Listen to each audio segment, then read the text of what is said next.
Qui siamo a Gorino, alle porte appunto di questa frazione di Goro, siamo davanti al presidio. Ieri sera più di 200 persone di tutta appunto questa frazione si sono riuniti per bloccare l'arrivo degli emigranti. Non vogliamo assolutamente dare giudizi, però vogliamo magari capire se la gente appunto di Gorino e di Goro reputano questa loro azione cosa buona e giusta, e magari se qualcuno ci riesce a dare anche qualche soluzione a uno dei problemi grandissimi di questo momento, gli immigrati, queste migliaia e migliaia di persone che arrivano nelle nostre coste e che purtroppo hanno bisogno di un'accoglienza e forse non hanno bisogno di queste cose qua. No. Ma in quanti eravate stanotte? Sono stati in tanti. Sono state 200-300 persone. 200-300? Contro 8 donne, eravamo in 1000 contro 8 Ma donne. c'è stato un po' di malessere con le forze dell'ordine? Ferrugli dappertutto, No? fuoco. Nessun problema? Sono stati bravissimi. Manganelli a chi Ci saranno state 30-40 macchine delle forze dell'ordine. Immagino. 30-40 macchine. Sono venuti qua, non c'è stato niente. Prefetto, è venuto giù oppure è andato il vostro sindaco di là? No, si sono parlati tra loro. Sì? Dai, ma non voglio fare intervista, è tutto oggi, sono rimasto l'ultimo e dopo vengono ripreso da tutti, lascia perdere. Pura, niente. Contrario o favorevole? Così, sì o no? No comment. No, non c'entro.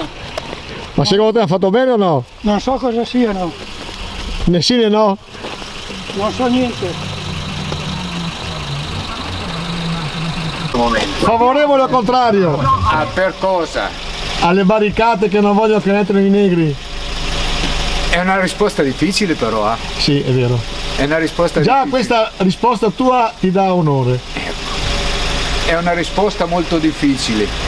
Umanamente non me la sentivo di non accettare, umanamente, però è difficile la risposta.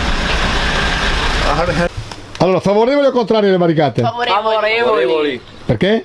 Perché il nostro paese siamo sempre stati abituati a essere tra di noi e questi migranti potrebbero creare un po' di scompiglio.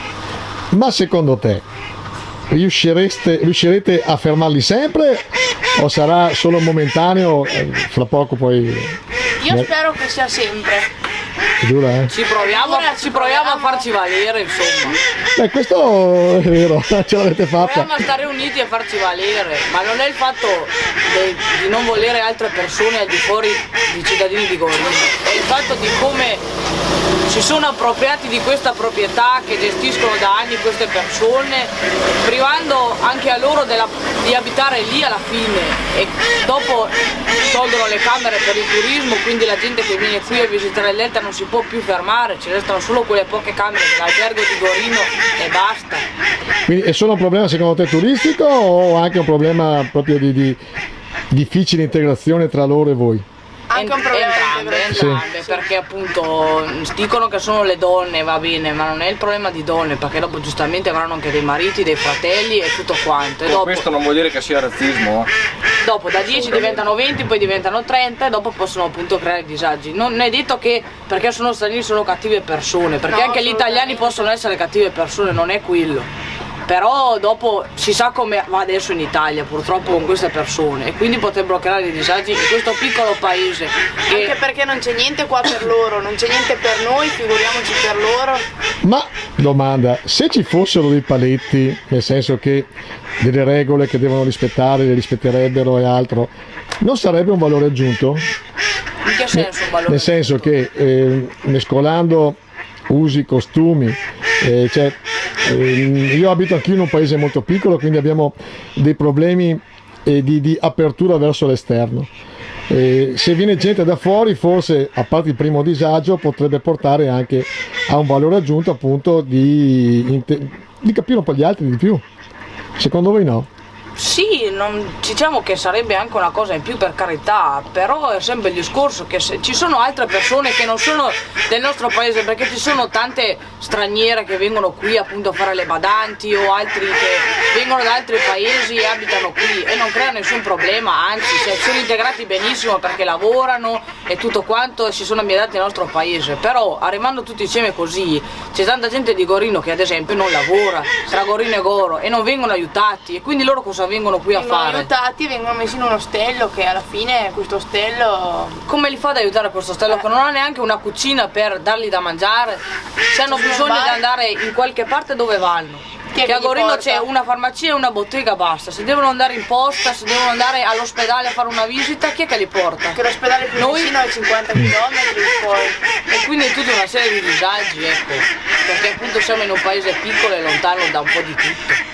Perfetto. Sai cosa? Ditelo voi che sono le ocche qua originali, non è che sono io che metto delle... Sì, non sono io che faccio degli effetti speciali, per prendermi in giro, giuro. Stanno protestando anche loro. Ecco, qui siamo davanti al municipio di Goro e naturalmente la situazione è sotto controllo, assolutamente non ci sono presidi davanti al municipio come qualcuno ci aveva detto, e decisamente la gente è tranquilla. Favorevoli o contrari alle barricate? Favorevole.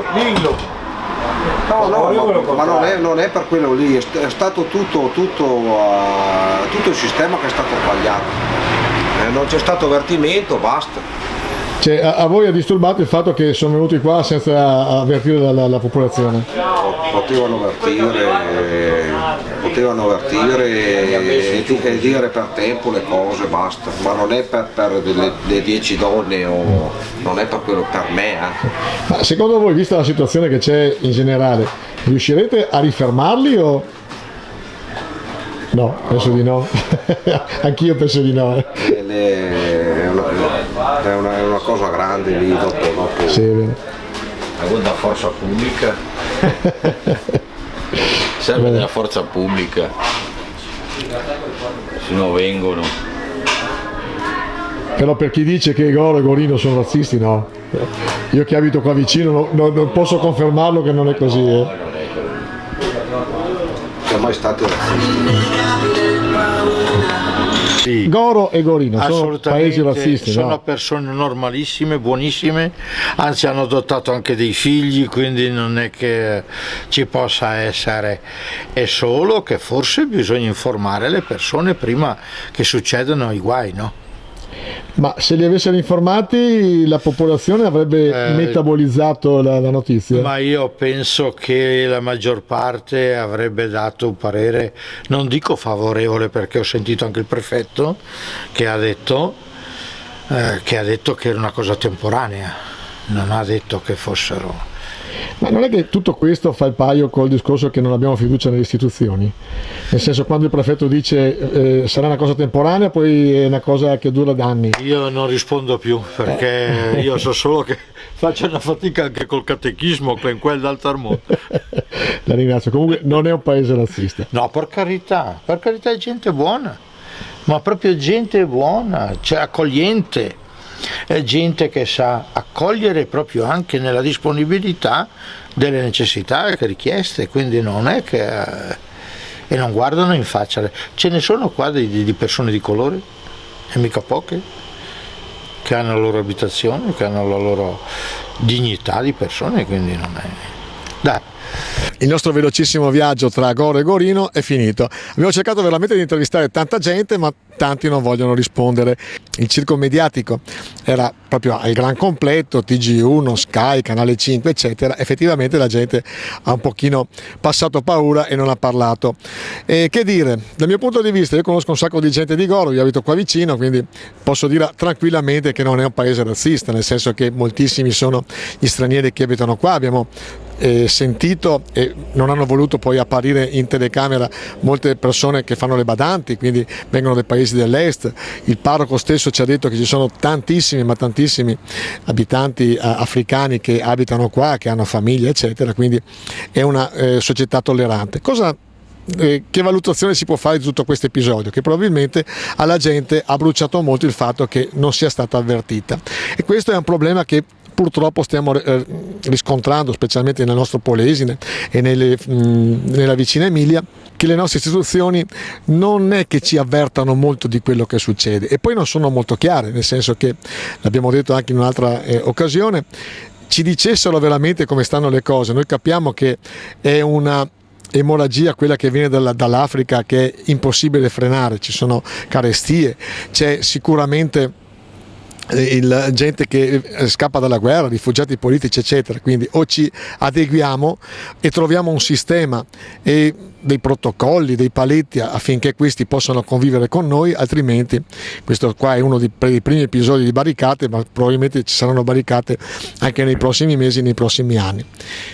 Quindi ogni volta lo diciamo, amministratori, cominciate a fare veramente gli amministratori come si deve, politici, cominciate a fare veramente dei politici come si deve. Dobbiamo recuperare nel nostro paese sicuramente una reputazione. L'Italia ha bisogno di reputazione, i politici hanno bisogno di reputazione. Da Leandro Maggi, ciao.